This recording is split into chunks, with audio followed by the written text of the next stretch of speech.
Aku bukan wanita penggoda. Bab 101. Mengubur masa lalu, Part 1. Selamat mendengarkan. Sejak duduk di bangku SMP, Feli diambil oleh salah satu kerabat dari ibunya dan tinggal bersama mereka. Hal itu dilakukan untuk mengurangi beban Vicky, karena pada saat itu Vicky pun masih sekolah dan baru duduk di bangku SMA. Felicia bertemu Gunawan tepat pada saat akhir tahun, ketika mereka tengah menikmati liburan tengah semester. Pada saat itu, Feli tengah duduk di kelas 9 SMP. Ia dekat dengan teman sebangkunya, yang merupakan sepupu Gunawan, atau anak dari Paman Gunawan. Saat itu Paman Gunawan memang masih tinggal di Jakarta. Kala itu, mereka ingin berlibur ke kampung halaman di Solo. Dan Feli pun diajak oleh keluarga temannya itu. Di sanalah ia bertemu Gun dan menjadi akrab. Karena selama 1 minggu, mereka berada di rumah yang sama, yaitu rumah peninggalan nenek Gunawan di Solo. Hingga pada saat Feli dan keluarga pamannya kembali ke Jakarta, Gun mengungkapkan ketertarikannya pada Felicia, dan mulai dengan status pacaran. Feli yang takut dengan Vicky pun tak pernah menceritakan kekasihnya pada sang kakak. Sejak kenal dengan Vicky, Gunawan pun hanya beberapa kali main ke rumahnya. Di sana tidak banyak foto keluarga Vicky, hanya ada foto ketiga anak itu ketika kecil. Mereka juga lebih sering bermain di rumah Gunawan yang memang lebih besar. Ditambah ketika dekat dengan Kenan, basecamp mereka pindah ke rumah Kenan. Apalagi di rumah Kenan saat ini disediakan studio musik oleh Kean, membuat ketiga orang ini lebih nyaman bermain di rumah itu. Gunawan tahu bahwa Vicky memiliki adik kembar yang bernama Fedi dan Feli, sesuai cerita Vicky. Namun Gunawan hanya pernah bertemu Fedi, tidak dengan Feli. Dan lagi, ketika ia berkenalan dengan Feli, justru adik Vicky itu malah menyebut nama dengan nama panggilannya saja. Oleh karena itu Gunawan hanya tahu nama wanita itu adalah Cia. Banyak hal yang telah Feli lalui setelah Gunawan mencapakannya. Namun hal itu membuat Feli kuat dan berusaha untuk berdiri. Walau Vicky tidak pernah tahu kejadian itu, tetapi Feli tetap merasa bersalah. Ia merasa bersalah dengan sang kakak yang sudah memperjuangkan adik-adiknya. Oleh karena itu, ia ingin membuktikan diri pada sang kakak bahwa dirinya bisa sukses. Sekaligus untuk menebus rasa bersalah itu. Lalu ia bersungguh-sungguh mengejar mimpi, hingga akhirnya kesempatan untuk kuliah di Australia itu pun didapatkan. Tentunya juga dengan peran sang kakak dan Kenan. Tepat 1 minggu yang lalu, Feli mendapat undangan pernikahan Kenan dari Vicky. Feli harus hadir, karena jasa Kenan terlalu banyak padanya. Tanpa disengaja, Feli pun melihat undangan Kenan tergeletak di meja kekasihnya, saat ia datang ke kantor kekasihnya itu. Akhirnya mereka berangkat ke Indonesia bersama. Sekalian Feli menjenguk keponakannya yang baru lahir dan tunangannya yang ingin kerjasama dengan pengusaha Indonesia. Walaupun Feli tidak pernah tahu bahwa tunangannya itu bekerja sama dengan pria yang sempat merusak hidupnya. Waktu itu Feli membeli perlengkapan bayi untuk keponakannya yang baru lahir. Dan pada saat bersamaan, ia bertemu Gunawan di tempat itu. Bertemu Gunawan seperti membuka masa lalu yang jauh sudah ia kubur dalam-dalam. Sejak kejadian buruk itu, Feli berjanji pada dirinya untuk tidak lagi menengok ke belakang. Apalagi saat ini ia telah mendapat pria yang mencintainya dengan tulus seperti Dave. Walau semua kepolosannya selalu dimanfaatkan oleh beberapa pria yang ia temui. Namun, akhirnya Dave datang bak seorang pangeran berkuda yang memulihkan hatinya dan mengembalikan kepercayaannya terhadap cinta. Flashback on. Gunawan sudah berada di kafe yang sesuai dengan tempat yang sudah mereka sepakati bersama. Kafe yang berada di tengah antara kediaman Aditama dan hotel tempat mereka tadi bertabrakan. Kafe itu juga salah satu kafe yang Kiara kunjungi. Karena Kiara sangat menyukai vanilla latte buatan kafe itu. Gunawan duduk persis di dekat jendela kaca, dengan kaca bening yang dapat terlihat dari luar. Ia menunggu kedatangan Feli, dan melupakan janjinya pada Kiara. Ia hanya ingin meminta maaf pada Felicia, agar ke depan hidupnya tidak lagi terasa sulit. 10 menit Gunawan menunggu, akhirnya Feli datang. Gunawan melihat wanita itu tengah membuka pintu kafe. Ia menengadahkan kepala, dan menatap Felicia yang berjalan mendekatinya. Feli tetap tersenyum ke arah Gunawan. Gunawan membalas senyum itu. Dan ternyata hatinya biasa saja. Tidak ada lagi getaran atau degupan kencang di hatinya. Itu berarti, ia sudah tidak ada perasaan lagi terhadap wanita masa lalunya ini. Maaf menunggu lama, ucap Felicia sembari menggeser kursi di depan Gunawan, dan mendudukkan diri di sana. Enggak. Belum 1 jam. Jawab Gunawan tersenyum. Felicia ikut tersenyum. Namun beberapa saat mereka terdiam. Bingung memulai pembicaraan dari mana. Oh ya, kamu mau pesan apa? Biar aku pesankan. Gunawan memulai pembicaraan. Felicia mengangguk, lalu menyebutkan minuman yang ia inginkan. Kemudian, Gunawan memanggil waitress dan memesankan minuman untuk Feli. Gunawan menegakkan tubuhnya. Feli pun ikut terlihat canggung, walau sebenarnya ia pun sudah tidak memiliki perasaan apapun terhadap pria yang duduk di hadapannya itu. Apa kabarmu? Tanya Gunawan. Apa kabarmu? Tanya Felicia. Mereka sama-sama bersuara dan menanyakan kabar bersama. Lalu mereka tersenyum. Kamu dulu, Kata Gun. Tidak, kamu saja dulu. Karena kamu kan yang mengajakku bertemu. Jawab Felicia. Baiklah. Gunawan menarik napasnya kasar. Gunawan meletakkan kedua tangannya di atas meja itu. Ia sedikit mengecap minumannya sebelum memulai berbicara. Cia, aku minta maaf. Maaf karena waktu itu aku tidak pernah menghubungimu. Aku terlalu sibuk dengan duniaku, sehingga melupakanmu. Dan saat aku ingat padamu, kamu bagai hilang di telan bumi. Aku mencoba mencari keberadaanmu, tapi tidak ketemu. Gunawan menatap kedua bola mata Felicia. Ia berkata sungguh-sungguh. Cia, maafkan aku. Felicia hanya tersenyum kecut. Ia mengingat lagi 13 tahun silam, di mana masa-masa kelam itu terjadi. Ya, kamu memang pria tidak bertanggung jawab. Gunawan menunduk. Maaf, Cia. Rasanya, aku ingin memukulmu, mencakarmu, dan menendangmu dengan keras. Mata Felicia mulai berkaca-kaca. Banyak hal yang terjadi pada aku waktu itu, Kak. Banyak. Feli merasa hatinya kembali sesak. Seperti pada saat Gunawan melupakannya. Apa pada saat itu kamu hamil? Tanya Gunawan. Feli menatap Gunawan tajam. Ya. Seketika tubuh Gunawan membeku. Ia semakin menundukkan kepalanya. Ternyata ia sudah menjadi ayah tepat di usia 20 tahun. Mata Gunawan pun mulai berkaca-kaca. Lalu di mana dia sekarang? Pasti dia sudah besar. Usianya 12 atau akan memasuki 13 tahun. Dia sudah SMP? Tanya Gunawan antusias. Namun Felicia diam. Sungguh, waktu itu adalah masa yang paling kelam dalam hidupnya. Masa terburuk yang hampir membuatnya ingin mengakhiri diri. Namun, wajah kedua orang tua yang sudah tiada, serta wajah sang kakak yang selalu menyayanginya, membuat dirinya tersadar dan bertekad untuk bangkit. Bab 102, Mengubur Masa Lalu, Part 2. Selamat mendengarkan. Felicia terdiam cukup lama. Ia menunduk dan menitikkan air mata. Sungguh, sebenarnya ia enggan untuk menceritakan masa-masa kelam itu.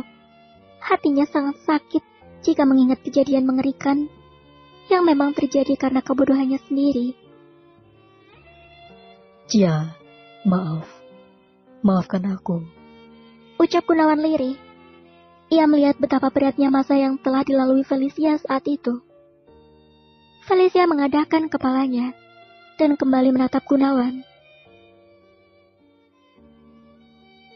Aku kira aku sudah melupakan masa-masa itu. Namun ternyata rasa sedih dan kecewa itu masih ada jika harus menceritakan kembali kisah itu. Gunawan menatap Felicia dengan wajah sendu dan berkaca-kaca. Tapi kamu memang harus tahu, ucap Felicia. Gunawan mengangguk. Ya, aku memang harus tahu. Gunawan dan Feli berpacaran hingga 1 tahun. 6 bulan pacaran, mereka sangat dekat dan sering bertemu. Feli semakin mencintai Gunawan dan percaya pada pria itu. Apalagi Gun adalah pacar pertama Feli. Lalu Gun berhasil menjadi mahasiswa di sebuah universitas negeri ternama di kota lain. Sedangkan Feli berhasil diterima di sebuah SMA negeri favorit di Jakarta. Mereka harus menjalin hubungan dalam jarak jauh dan seringkali sibuk dengan urusan masing-masing. Namun Gunawan masih sering berkomunikasi dan 1 bulan sekali menyempatkan diri untuk ke Jakarta khusus menemui kekasihnya. Tepat di hari anniversary itu, Gunawan memberi kejutan spesial. Feli bagai bidadari yang dipuja oleh kekasihnya. Gun memang paling pintar membuat hati wanita berputar-putar kegirangan. Dan pada malam itu, Feli terbuai oleh rayuan Gun, hingga merelakan kehormatannya dinikmati oleh pacar pertamanya itu.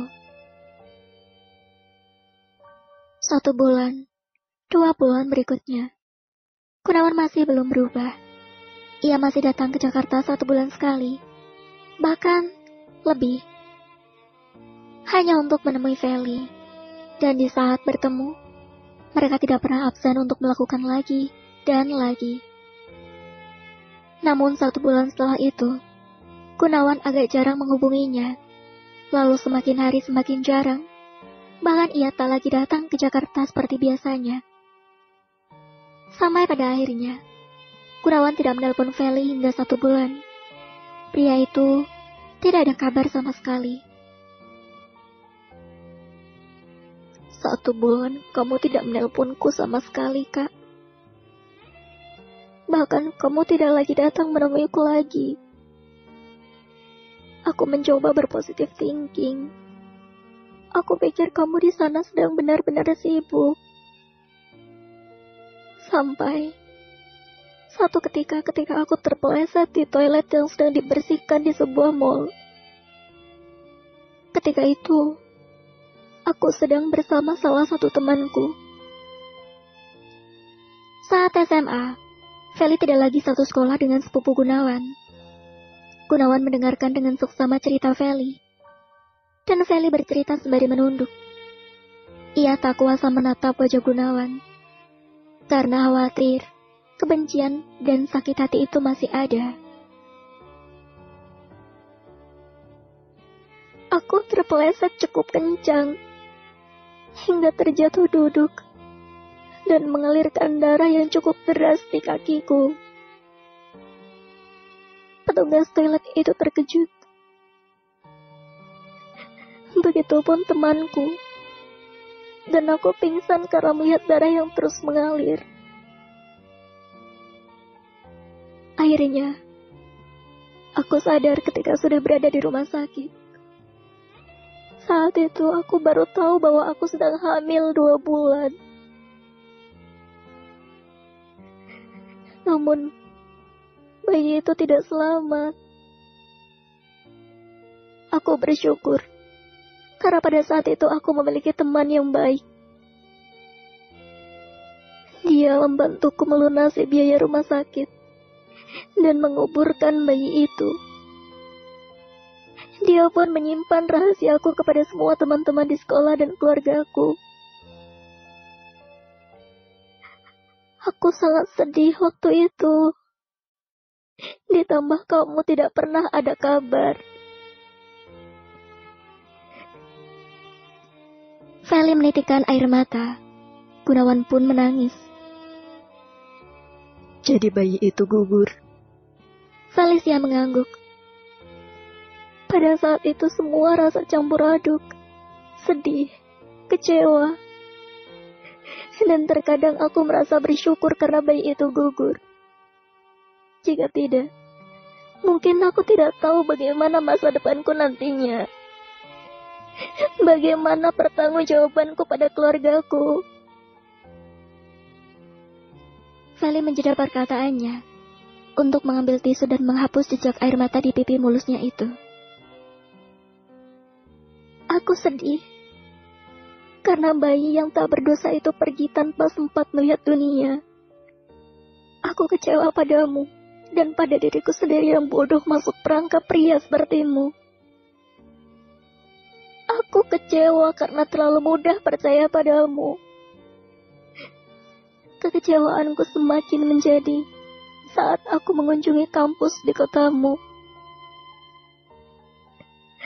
Aku melihat kamu tengah asyik bersenda gurau dengan wanita yang aku tidak tahu.